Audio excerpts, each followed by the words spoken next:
Picture a crowded weekend restaurant. At the table on your left, a Western toddler is visibly frustrated, banging silverware and whining because the food hasn't arrived. In a panic to keep the peace, the mother quickly pulls out an iPad to distract him. Now look at the table on your right, a Japanese family. Their 3-year-old is simply sitting there, legs swinging gently. No screens, no noisy toys, just calmly observing the room. Why can that child wait so effortlessly? Is there a patience gene exclusive to Japanese children? Or did that mother use some secret, harsh discipline behind closed doors to guarantee this perfect public behavior?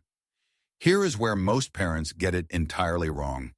We try to teach patience in the middle of a public meltdown, right when a child's frustration has already escalated.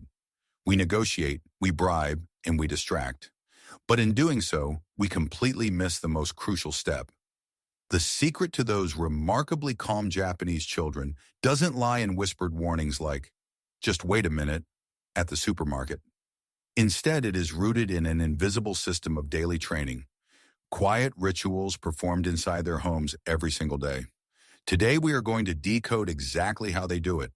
The core misunderstanding among Western parents is treating patience as an inherent character trait or a moral virtue, rather than what it truly is, a learned mechanical skill. When a child throws a tantrum because they cannot wait, we often assume they are being deliberately defiant, so we respond with verbal commands, pleading with them to just give us 5 more minutes. But developmental psychology tells a completely different story. Research confirms that the prefrontal cortex, the logical center of the brain responsible for impulse control and delayed gratification, is severely underdeveloped in children under 5. When you rely solely on words to demand patience from a hungry or overstimulated toddler, their brain cannot process that logic.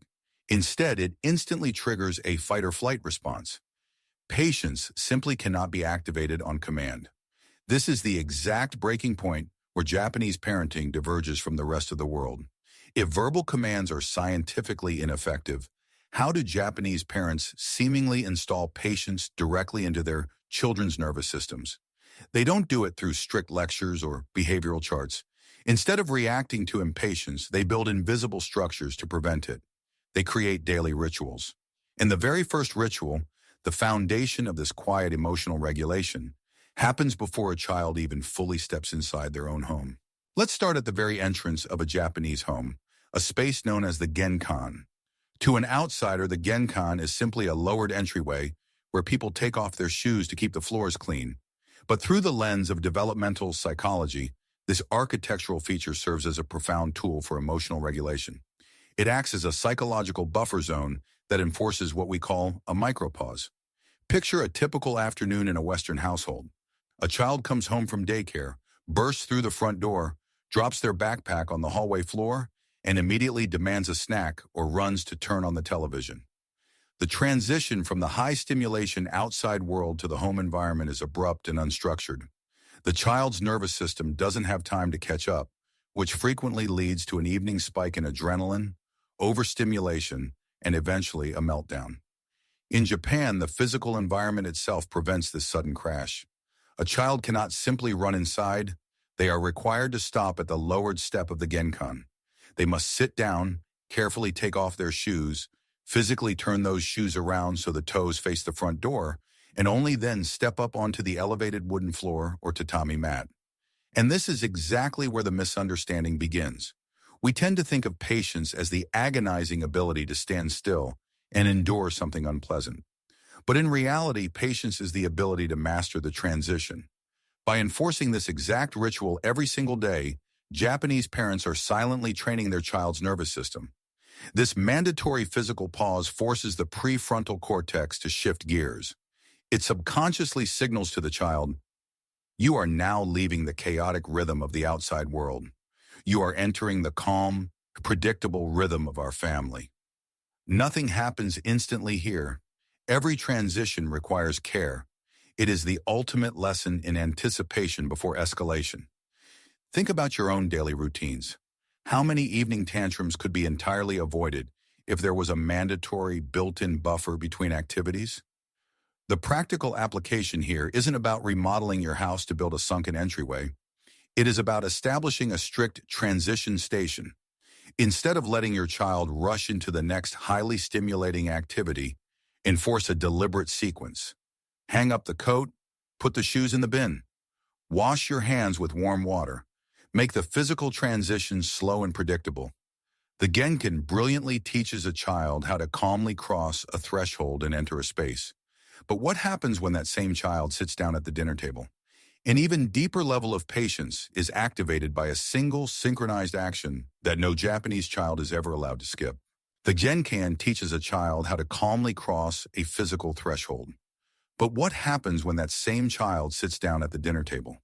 An even deeper level of patience is activated by a single, synchronized action that no Japanese child is ever allowed to skip, Itadakimasu. In many Western households, mealtime is a frantic race against a toddler's melting point.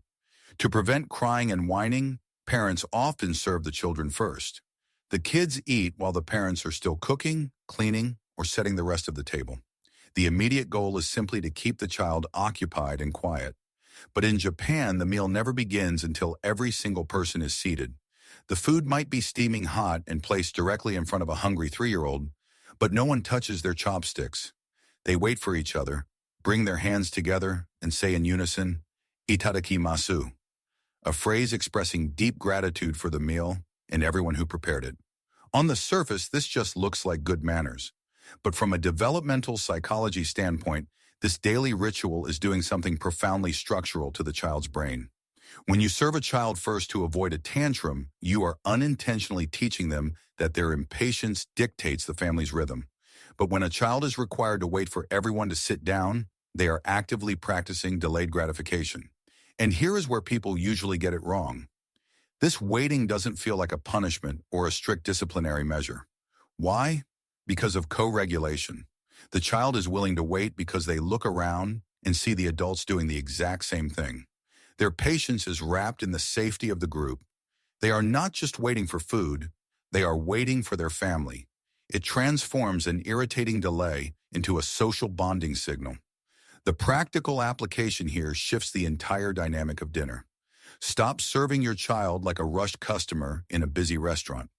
Make them a part of the synchronized family rhythm. The simple act of waiting 3 extra minutes for mom and dad to sit down is one of the most effective daily mindfulness exercises you can offer a toddler. Waiting at the dinner table is relatively easy because the reward is immediate. You get to eat.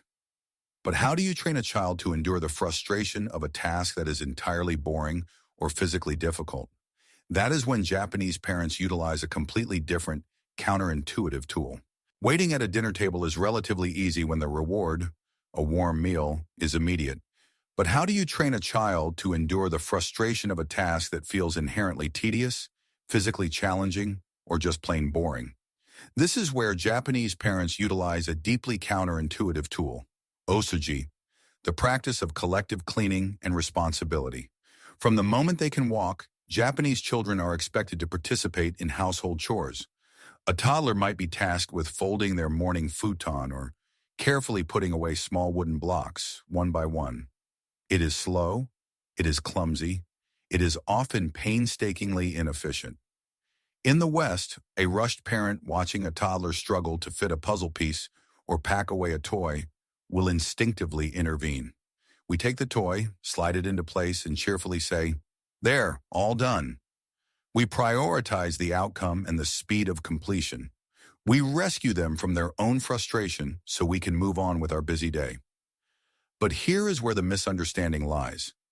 By constantly rescuing a child from mild frustration, we are accidentally robbing them of the exact neurological mechanism required to build resilience. Japanese parents consciously step back.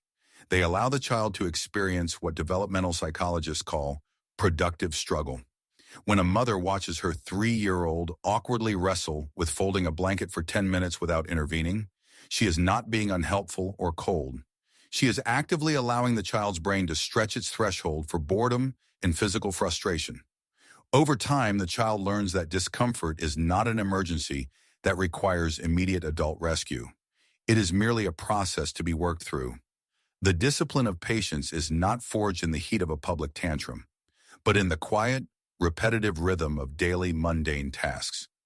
Routine always precedes reaction.